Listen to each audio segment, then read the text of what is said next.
Sabía que no estaba invitado a la fiesta de aniversario de mis padres en el momento en que mi teléfono vibró y el nombre de Josh iluminó la pantalla.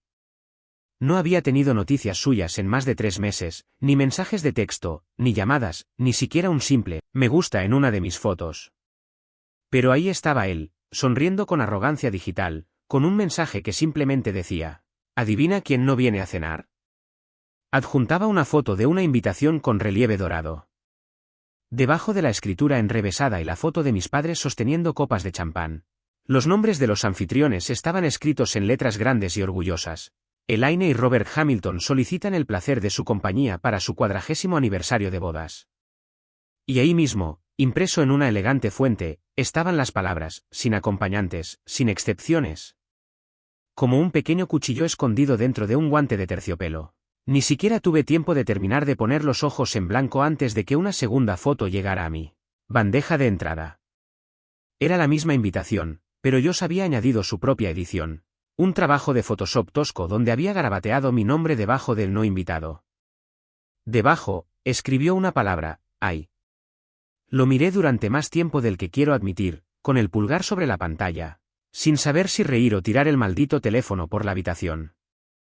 La cuestión es que esto no era nuevo, no era una omisión puntual o un desaire accidental. A estas alturas era una tradición, algo con lo que prácticamente podía poner mi reloj en hora. Cada evento familiar importante venía con la nota a pie de página tácita: David opcional. O, mejor aún, David desaconsejado. Josh siempre ha sido el chico de oro, el hijo pulcro, cumplidor, que hace girar el vino, lleva traje. Un golden retriever que sabía qué tenedor usar y qué historias no contar delante de la abuela. Cuando éramos niños, hacía los clásicos trucos de hermano mayor: culparme por la lámpara rota, jurar que yo fui el que le dio chocolate al perro, afirmar que yo empecé el incendio en el garaje, cuando ambos sabíamos que fue su estúpido experimento científico que salió mal. Y de alguna manera, siempre se salía con la suya. Solía pensar que quizás tenía algo en su contra, como si hubiera encontrado algo en el ático. Algún oscuro secreto familiar que le diera ventaja. Pero no, la verdad era más simple, simplemente era al que más querían, y nunca lo escondieron realmente. Pasé la mayor parte de mi adolescencia castigado, y no solo del tipo normal. El tipo David, donde no se me permitía ir al baile de graduación porque saqué un C- en álgebra, donde pasé las vacaciones de verano volviendo a pintar la valla porque le contesté mal a una señora en una comida de la iglesia. Mientras tanto, Josh podría haber conducido un kart en llamas por la sala de estar, y ellos habrían encontrado la manera de culparme a mí. Era como si hubiera nacido con la cara equivocada, el tono equivocado, todo equivocado. ¿Y quieres saber lo mejor? Solía intentarlo, de verdad que lo intentaba. Solía planchar mis camisas, sentarme derecho y memorizar las cosas correctas que decir en la mesa. Pero cada esfuerzo terminaba en ese mismo silencio decepcionado de mi padre. Esa misma sonrisa con los labios apretados de mi madre, y esa misma maldita mirada de Josh, como si estuviera viendo a un perro intentar caminar sobre sus patas traseras. Así que no me sorprendió que no recibiera una invitación. Lo que me molestó fue la risa, esa maldita risa, ese golpe de arrogancia pixelado que decía: no solo te olvidan, eres irrelevante. Y me encantó. Esa noche me senté en mi apartamento, con las paredes cerrándose como siempre lo hacen cuando algo duele demasiado. Afuera, podía oír a la pareja de arriba discutiendo de nuevo, probablemente sobre el alquiler, los platos, el sexo o la falta del mismo. Mi cerveza estaba tibia, la comida china para llevar estaba fría, y mi teléfono simplemente estaba ahí, burlándose de mí desde la mesa. Y entonces me di cuenta, no un pensamiento mezquino, no un pensamiento triste, sino uno claro, cristalino, como el hielo rompiéndose bajo presión. Si no me querían en su pequeña fiesta perfecta, bien. Pero eso no significaba que tuviera que quedarme en casa lamiendo mis heridas mientras brindaban por 4 décadas de felicidad fingida y perdón falso. Abrí mi portátil, busqué el nombre del lugar: Brookside Country Club, sábado, 8 de la tarde, atuendo formal, elegante, predecible. Por supuesto, elegirían ese lugar. Ese lugar era Josh en forma de edificio, suelos pulidos, manteles blancos, aperitivos caros y la ilusión de clase envuelta en un núcleo hueco. Seguí desplazándome, y entonces lo vi, justo al lado, literalmente al lado. Ahí estaba, Un granero de eventos privados, renovado, rústico, abierto para reservas. Tenía el tipo de ambiente que hacía que la gente dijera cosas como auténtico y real, un poco áspero en los bordes, pero encantador de una manera que no necesitaba esforzarse tanto. Mi cerebro empezó a correr más rápido de lo que mis manos podían escribir. Hice clic en el formulario de contacto, ingresé mi información y pulsé enviar. La confirmación llegó en menos de 2 minutos. Me recosté en mi silla y respiré profundamente, con el corazón latiéndome como si acabara de cometer un crimen. Todavía no sabía exactamente qué iba a hacer, pero una cosa estaba clara: si no era bienvenido en su mesa, construiría una nueva, justo al lado de la suya, y la llenaría con cada persona que alguna vez fingieron que no existía. Veamos cuánto tiempo se quedan sus invitados una vez que se den cuenta de que hay una fiesta mejor al lado. A la mañana siguiente de reservar el lugar, me senté en la tranquila bruma de mi sala de estar con una taza de café amargo y una resaca que se sentía personal, como si mi hígado se hubiera unido al resto de mi familia en un esfuerzo coordinado por abandonarme.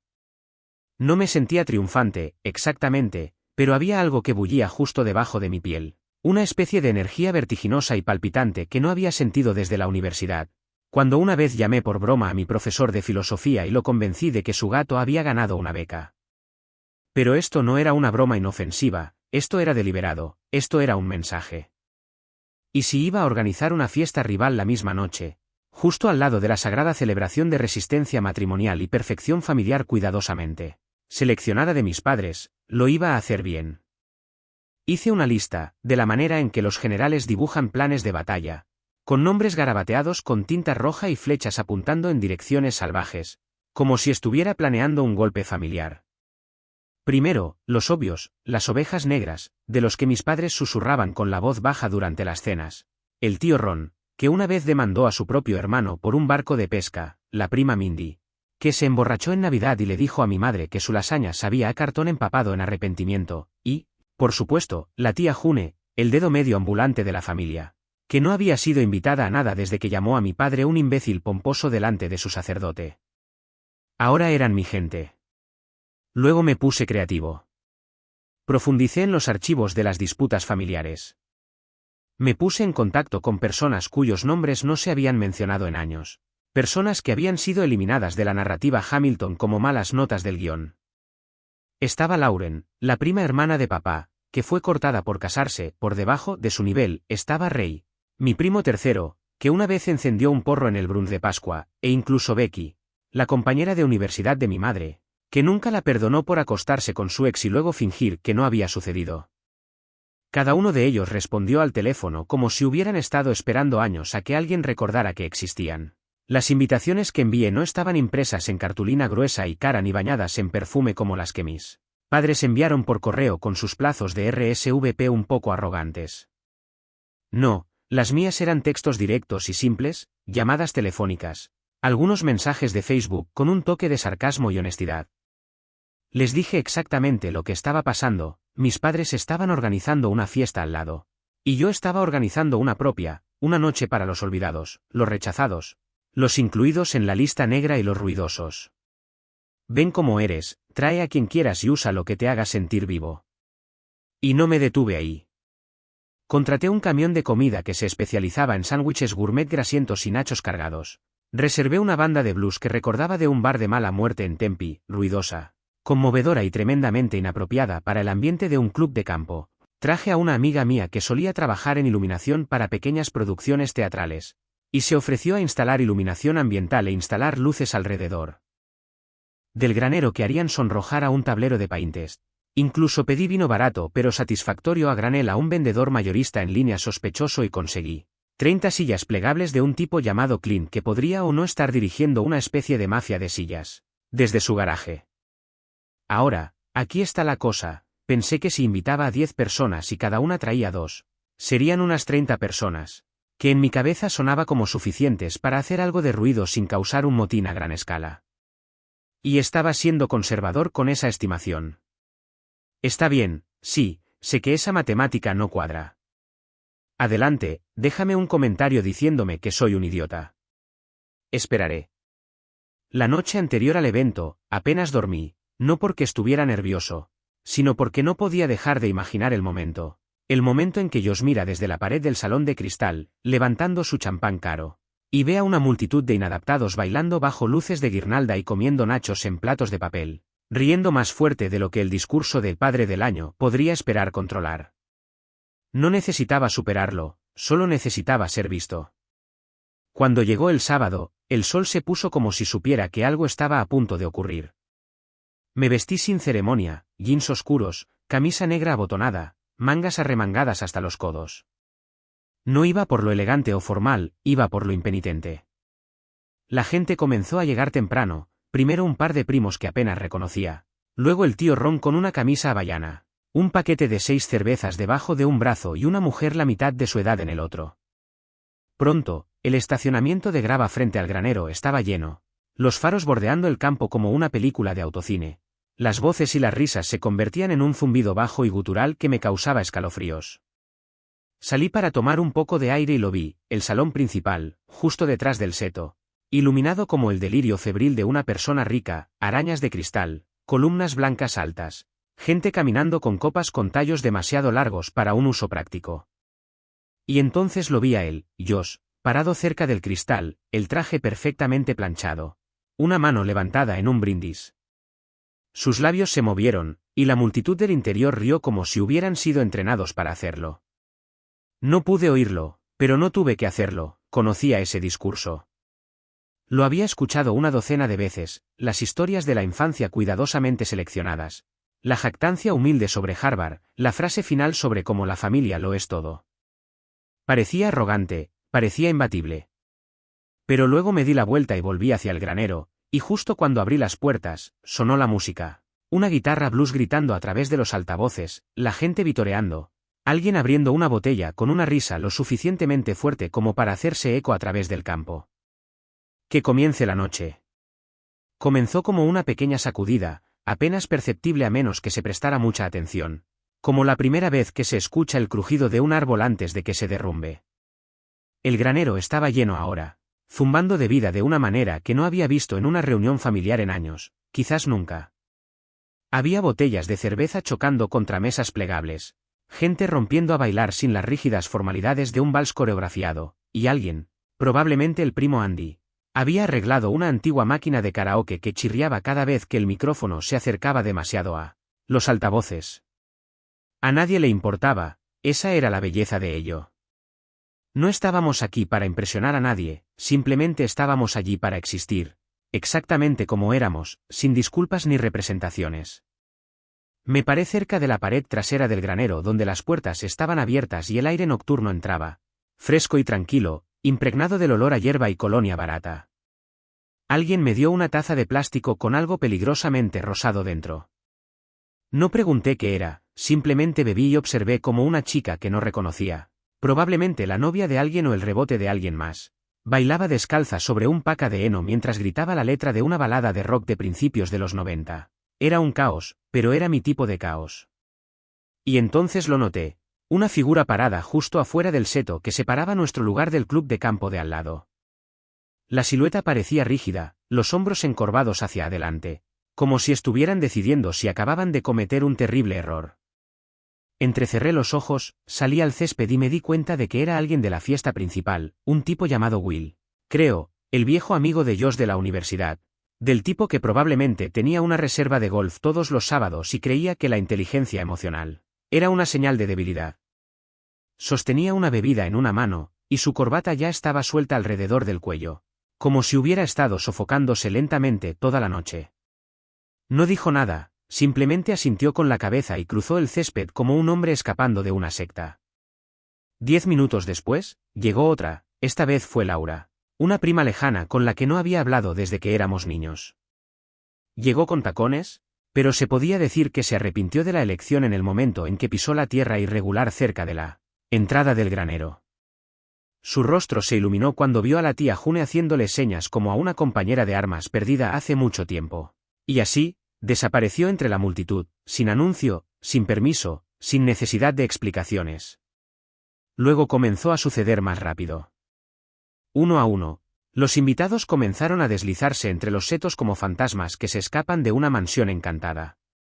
Llegaron silenciosamente, sin fanfarrias, intercambiando pisos de mármol pulido por grava polvorienta y mesas camaleónicas por sillas de plástico. Y se quedaron. Ni una sola persona que cruzó regresó. Y luego llegó la tía Lisa. Si alguna vez hubo una mujer construida para causar problemas en compañía educada, esa fue ella. Llevaba un vestido rojo intenso que gritaba, «Todavía estoy aquí», y sostenía una copa medio llena de whisky como si fuera a la vez un arma y una carta de amor. Había sido prohibida en la mayoría de las funciones familiares después del infame incidente del asado en el velorio del abuelo, donde pronunció un discurso tan honesto y brutal que 3 tías se fueron llorando y mi madre no le habló durante un año entero. Verla cruzar el seto fue como ver a un personaje de una obra teatral salir del escenario y empezar a hablar directamente con el público. Me miró, levantó su copa y dijo, «Te dije que este lado de la familia se divertía más». Luego entró directamente en el granero y recibió una ovación de pie antes de que sus tacones tocaran el suelo de madera. La música seguía sonando, ahora más fuerte, como si se alimentara de la energía de esta creciente rebelión. La risa salió en oleadas, del tipo que proviene de personas que finalmente pueden decir lo que han mantenido en silencio durante demasiado tiempo. Alguien encendió una fogata en la parte trasera usando una pila de periódicos viejos y lo que estoy casi seguro de que era líquido para encendedores caducado. No los detuve, si acaso, les di fósforos. Y entonces lo vi a él, a Josh. Salió al patio del club de campo como un hombre al que acababan de informar que sus acciones se habían desplomado. Estaba solo, con el teléfono en una mano y escaneando el césped como si no pudiera creer lo que estaba viendo. No parecía enojado, al menos no al principio. Parecía confundido, como si alguien hubiera cambiado las reglas del juego y se hubiera olvidado de decírselo. Caminó hasta el borde del patio y se detuvo, justo detrás del seto recortado que servía como un educado dedo medio botánico entre los dos lugares.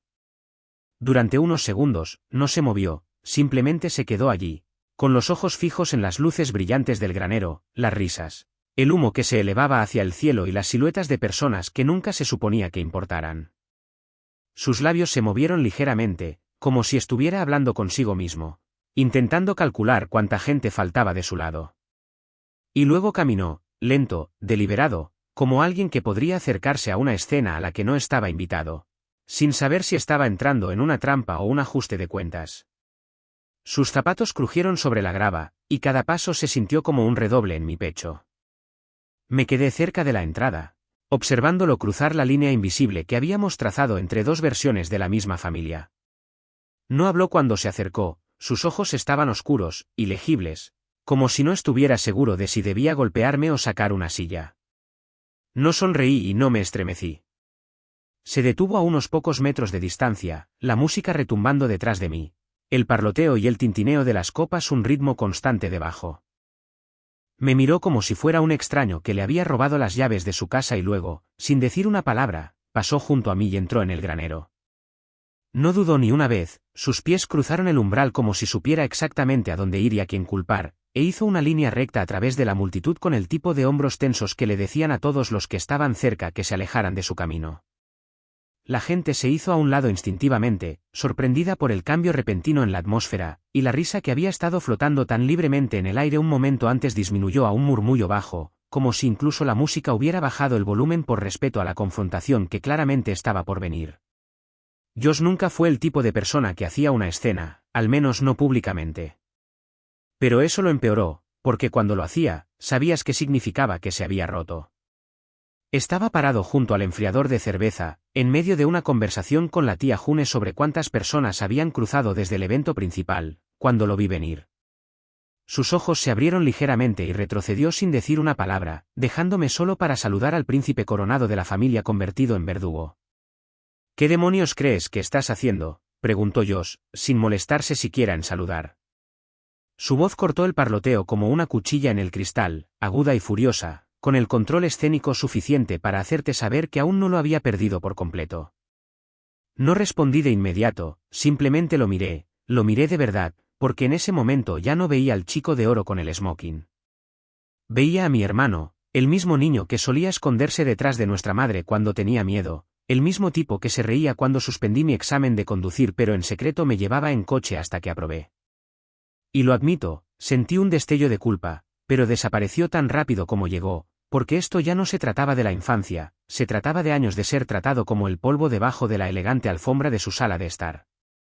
¿Te refieres a la fiesta?, pregunté, fingiendo ser tonto, no porque no supiera lo que quería decir, sino porque quería ver hasta dónde llegaría. Tendrás que ser más específico, hay mucho que pasa esta noche. Se acercó, con la cara sonrojada y los ojos llameando con una especie de ira dolida que dejaba claro que esto ya no se trataba solo del lugar.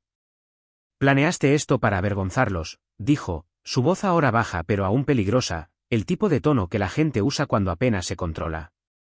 «Para avergonzar a todos nosotros, en realidad», dije, tomando un sorbo lento de mi taza, no porque tuviera sed, sino porque sabía que lo haría rechinar los dientes. Porque tenía la impresión de que no estaba invitado. O me perdí mi invitación con bordes dorados en el correo. «¿Sabes por qué no estabas invitado?», espetó, más alto esta vez, atrayendo algunas miradas curiosas de los invitados cercanos, que claramente habían empezado a escuchar a escondidas. «Oh, sí», pregunté, con las cejas levantadas con una inocencia fingida. «Ilumíname, Josh, porque que yo sepa, mamá y papá simplemente decidieron que ya no era lo suficientemente bueno para sentarme en la mesa familiar». «Debe haber sido todo lo decepcionante que hice, ¿eh?». La mandíbula de Josh se apretó, y miró alrededor como si acabara de darse cuenta de que estaba en un escenario con una multitud que se formaba le gustara o no. Se inclinó más cerca, con la voz baja, siseó como si intentara contenerla pero no pudiera detenerse. «Les dije que no te invitaran», dijo. Y en ese instante, fue como si todo el mundo dejara de girar por media respiración. Ahí estaba, la verdad, desenrollada, fea y humeante entre nosotros como basura fresca en una acera caliente. Debería haberme sentido reivindicado, debería haberle tirado mi bebida a la cara, o haberme reído, o quizás simplemente haberme marchado como si hubiera ganado algo. Pero en cambio, solo lo miré, porque aunque lo había sospechado durante años, aunque lo había sentido en cada llamada telefónica fría y en cada silla vacía en cada mesa de cena, oírlo en voz alta era algo completamente diferente. «¿Tú, qué?», dije, no porque no lo hubiera oído, sino porque necesitaba que lo dijera de nuevo, necesitaba que le golpeara que las palabras eran reales. «Les dije que no te invitaran», repitió, más alto esta vez, con los hombros cuadrados como si estuviera defendiendo un crimen de guerra. «Les dije que sería mejor sin el drama, sin ti. Siempre lo haces todo sobre ti, y no quería que tuvieran que lidiar con eso en su día». El silencio que siguió no fue alto, pero fue profundo, una especie de silencio que se asentó en los huesos, que dejó a la gente sin aliento y sin saber si seguir mirando o apartar la vista.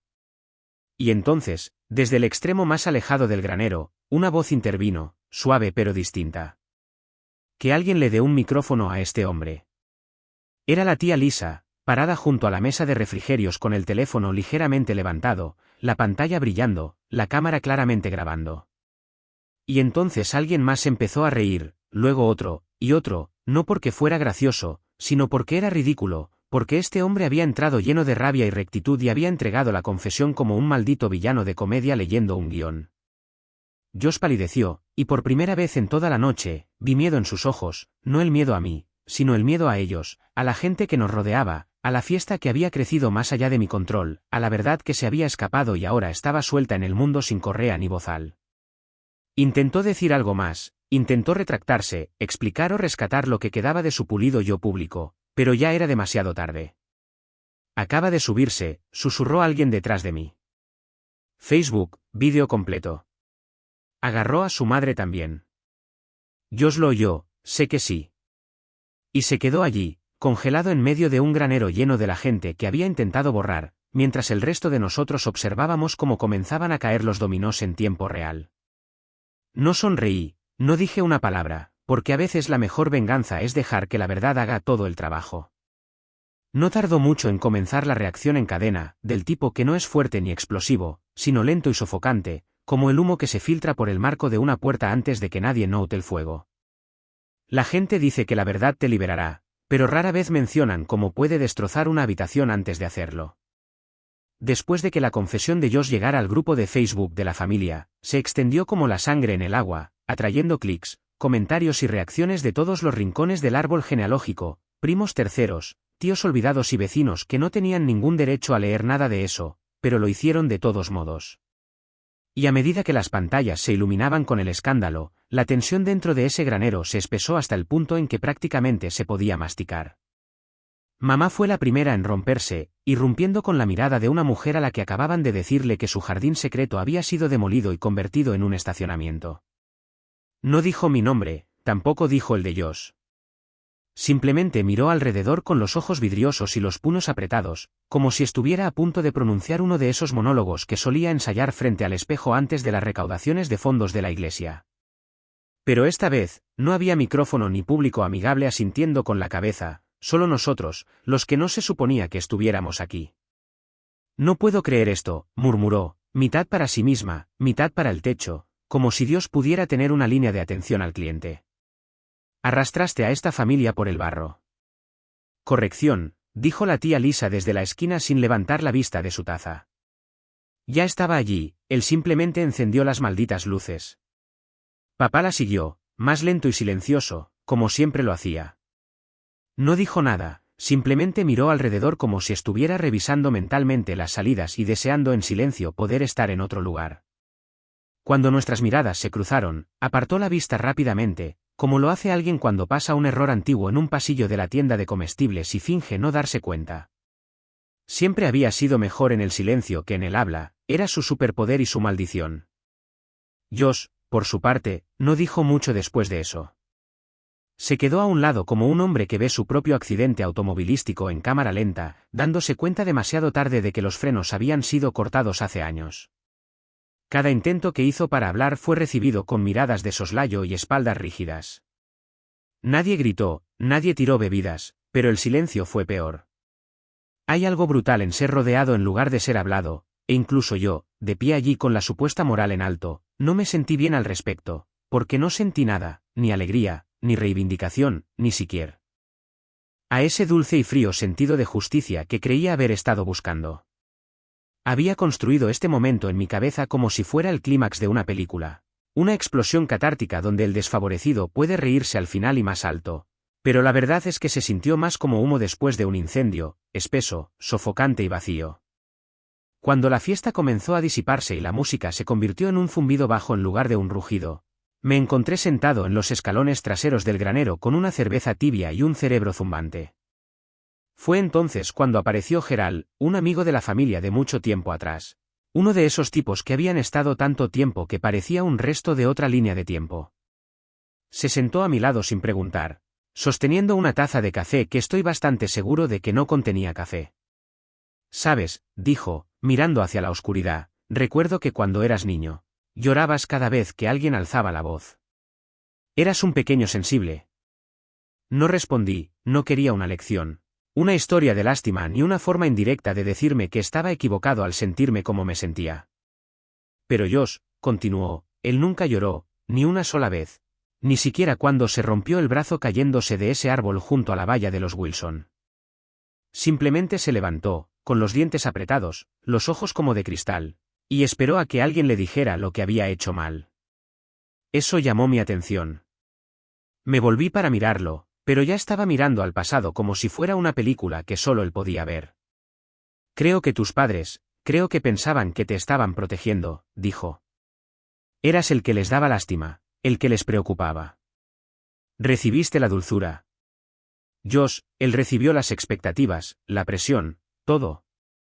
Quería negarlo, quería decir que eso estaba mal, que yo era el que estaba excluido, dejado de lado, olvidado.